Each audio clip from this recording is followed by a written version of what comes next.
AP CM చంద్రబాబుతో deputy CM Pawan Kalyan భేటీ అయ్యారు. తాజా రాజకీయ పరిణామాలపై ఇద్దరు నేతలు చర్చించారు.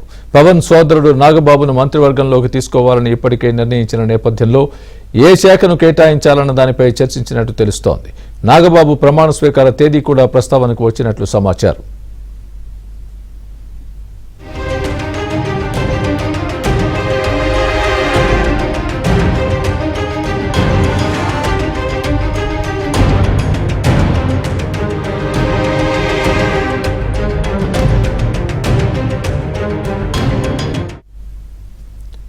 నామినేటెడ్ పదవుల తుది జాబితా ఇతర అంశాలపైన చర్చించినట్లు విశ్వసనీయంగా తెలిసింది. ప్రమాణ స్వీకారం తర్వాత నాగబాబును ఎమ్మెల్సీగా ఎన్నుకునే అవకాశం ఉంది.